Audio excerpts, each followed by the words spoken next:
नमस्ते दोस्तों। तो कैसे हो आप सब? आशा करता हूं ठीक होंगे।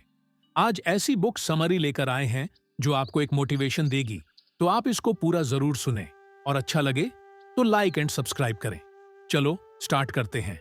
मन ही वह प्रमुख शक्ति है जो आकार देता है और निर्माण करता है, और मनुष्य ही मन है और वह सदा लेता है विचार के उपकरण को और जैसा वह चाहता है उसे आकार देता है, जिससे हजारों सुख और हजारों दुख उत्पन्न होते हैं।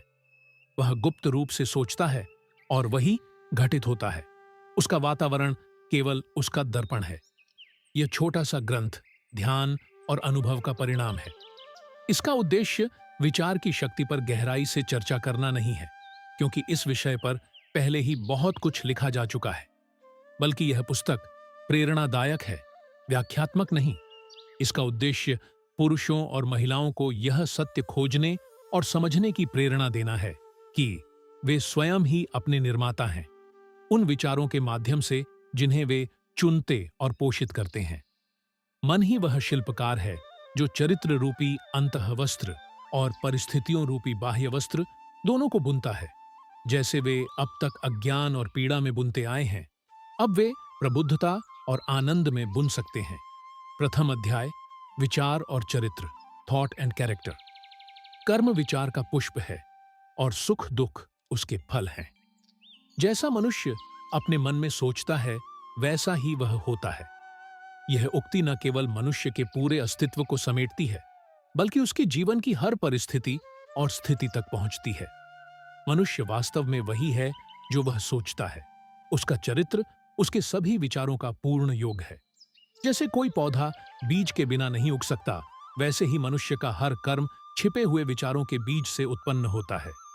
यह नियम अचानक या बिना योजना के किए गए कार्यों पर भी उतना ही लागू होता है जितना सोच समझकर किए गए कार्यों पर।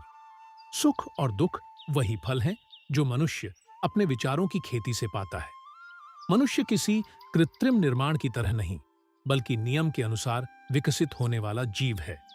विचारों के गुप्त संसार में भी कारण और परिणाम उतने ही अटल और अचूक हैं जितने भौतिक संसार में। एक महान और ईश्वरीय चरित्र किसी कृपा या संयोग का परिणाम नहीं, बल्कि सही विचारों की निरंतर साधना और ईश्वरीय भावनाओं से जुड़ाव का स्वाभाविक फल है। उसी तरह एक नीच और क्रूर चरित्र भी नीच विचारों के निरंतर पोषण का परिणाम है।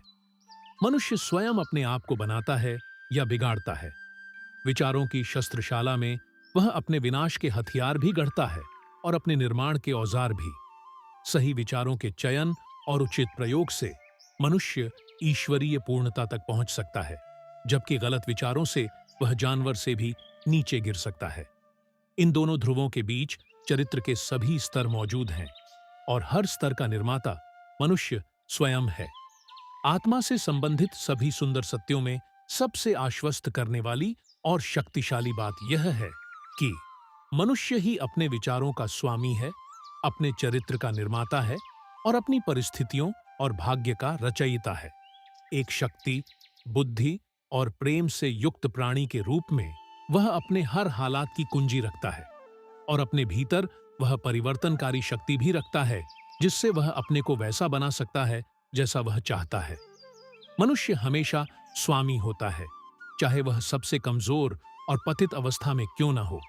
लेकिन उस स्थिति में वह एक मूर्ख स्वामी होता है जो अपने घर मन का ठीक से संचालन नहीं करता। जब वह अपने हालात पर विचार करने लगता है और यह खोजता है कि उसका अस्तित्व किस नियम पर आधारित है, तब वह एक बुद्धिमान स्वामी बनता है जो अपनी ऊर्जा को समझदारी से संचालित करता है और अपने विचारों को फलदायी दिशा में ढालता है। ऐसा व्यक्ति ही सचेतन स्वामी होता है। लेकिन यह स्थिति प्राप्त करने के लिए उसे विचारों के नियमों की खोज स्वयं में करनी होती है। जैसे सोना और हीरे खोज और खुदाई से प्राप्त होते हैं, वैसे ही मनुष्य भी अपने भीतर गहराई में जाकर हर सच को पा सकता है। वह अपने विचारों को देख, समझ, नियंत्रित और परिवर्तित करके यह सिद्ध कर सकता है कि वह स्वयं अपने चरित्र, जीवन और भाग्य का निर्माता है। वह अपने जीवन के हर अनुभव, इवन छोटे मामूली अनुभवों का उपयोग आत्मज्ञान, समझ और शक्ति प्राप्त करने के साधन के रूप में कर सकता है। यही वह शाश्वत नियम है। जो खोजता है वह पाता है, और जो दस्तक देता है उसके लिए द्वार खुलता है। केवल धैर्य, अभ्यास और सतत प्रयास से मनुष्य ज्ञान के मंदिर के द्वार में प्रवेश कर सकता है।